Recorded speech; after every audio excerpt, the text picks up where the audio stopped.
जय मसीह, म कञ्चन सुनार, म new life मण्डलीमा सेवारत छु। तपाईँ र म सानो कुरामा विश्वासयोग्य हुनुपर्दछ। परमेश्वर जान्नुहुन्छ, जो सानो कुरामा विश्वासयोग्य हुँदछ त्यो ठुलो कुरामा पनि विश्वासयोग्य हुँदछ। तपाईँ र मलाई ठुला ठुला क्षेत्रहरूमा, ठुला स्थानहरूमा र ठुला कार्यहरूमा, ठुला जिम्मेवारीहरूमा राख्नुभन्दा अगाडि तपाईँ र म साना क्षेत्रहरूमा, साना स्थानहरूमा, साना कार्यहरूमा, साना जिम्मेवारीहरूमा र कर्तव्यहरूमा हुर्केको परमेश्वर चाहनुहुन्छ।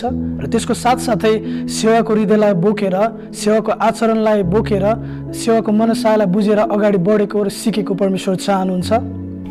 र त्यसको साथै तपाईँ र म जुन स्थानहरूमा सेवा गर्दैछौँ र जे पनि गर्दैछौँ, एकदमै महत्त्वपूर्ण कुरा भनेको तपाईँ र मैले उत्कृष्टताको हृदयलाई अर्थात् उत्कृष्टताको आत्मालाई बोक्नै पर्दछ। तपाईँ र म कहिले पनि आधा हृदयले परमेश्वरको सेवा गर्दैनौँ।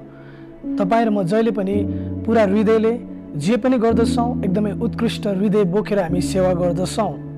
त्यसै सन्दर्भमा यस तिमोथीको खोजीमा नामक पुस्तकको अध्ययनबाट मैले मेरो व्यक्तिगत जीवनमा सिक्न पाएको र आशिष पाएको धेरै क्षेत्रहरू छन्।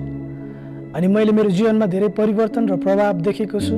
जसै म मण्डलीमा हाल सेवा गरिराखेको छु विभिन्न क्षेत्रहरूमा, अनि यस पुस्तकले मलाई धेरै सहायता पुर्याएको छ र मेरो सेवाको क्षेत्रहरूमा प्रभाव पारेको छ।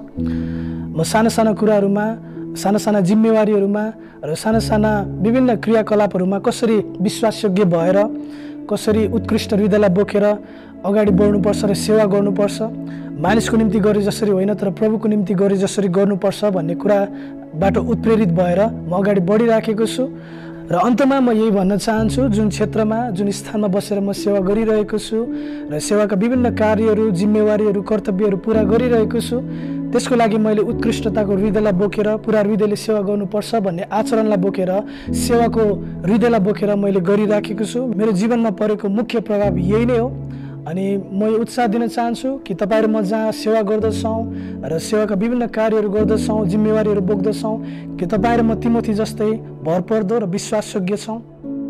प्रिय मित्र, यस विषयमा थप ज्ञान हासिल गर्न चाहनुहुन्छ भने शब्द प्रकाशनले प्रकाशित गरेको टोनी कुकद्वारा लिखित पुस्तक तिमोथीको खोजीमा अध्ययन गर्नुहोस्।